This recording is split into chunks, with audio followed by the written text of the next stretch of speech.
బారా షాహీద్ దర్గా 12 మంది షాహీదుల స్మరణార్థం నిర్మించబడింది. వీరు సుమారు 1200 సంవత్సరాల క్రితం జరిగిన యుద్ధంలో ప్రాణాలు కోల్పోయారు. ఈ యోధుల తలలు ఎప్పుడు దర్గా ఉన్న ప్రదేశంలో పడినట్లు చెప్పబడింది. ఈ షాహీదుల శాంతి, మంచితనం మరియు సామాజిక సమానత్వం కోసం యుద్ధం చేసి చివరకు మరణించారు. ఈ యుద్ధాలపై వివిధ కథలున్నా వాటిలో 2 కథలను ఎక్కువగా చెబుతున్నారు. మొదటి కథ అప్పటి మద్రాస్ ప్రొవిజన్స్ పరిపాలిస్తున్న ఇస్లాం నవాబుల కాలంలో జరిగిన యుద్ధం.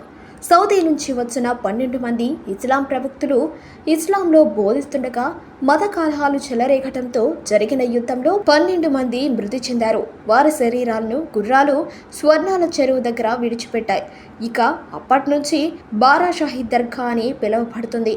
రెండవ కథ ఇస్లాం ప్రవక్తల్లో మత బోధన చేస్తున్న సమయంలో బ్రిటిష్ పరిపాలన అణచివేతకు గురైంది. తిరుగుబాటు చేసి ఆ యుద్ధంలో 12 మంది మృతి చెందారు.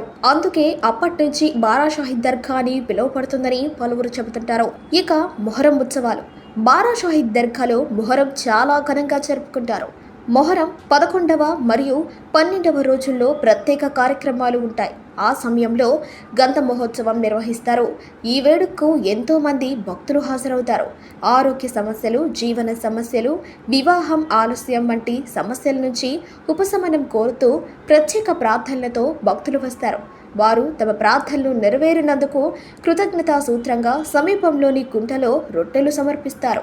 ప్రత్యేక ప్రార్థనతో వచ్చిన వారు ఆ రొట్టెలను తీసుకుని వారి కోరిక నెరవేరినప్పుడు రొట్టెలను సమర్పించుకునేందుకు తిరిగి వస్తారు. ఇక రొట్టెల పండుగ. బారా షాహీద్ దర్గాలో జరిగే గంధ మహోత్సవం రొట్టెల పండుగ లేదా రోటియోంకి ఈద్ అని పిలుస్తారు. ఇది ఇస్లామిక్ పదజాలంలో రొట్టెల పండుగ అని అర్థం. ఈ పండుగ సమయంలో దర్గాలో చేసిన ప్రార్థనలు నెరవేరుతాయని చాలామంది విశ్వసిస్తున్నారు. కొన్ని లక్షల మంది భక్తులు వారి ప్రార్థనలు నెరవేరినందుకు కృతజ్ఞతతో తిరిగి గంధ మహోత్సవం సమయంలో దర్గాకు వచ్చి కుంటలో రొట్టెలను సమర్పిస్తారు. ఈ రొట్టెలు మరో కోరికలతో వచ్చిన వారు తీసుకుంటారు. ఈ విధంగా విశ్వాసం మరియు కృతజ్ఞతా చక్రం కొనసాగుతుంది. బారా షాహీద్ దర్గా 12 మంది షాహీదుల స్మరణకు నివాళి అర్పిస్తూ నెల్లూరు ప్రజలు మరియు ఇరుగు పొరుగు రాష్ట్రాల వారు దేశం నలుమూలల నుంచి వస్తారు.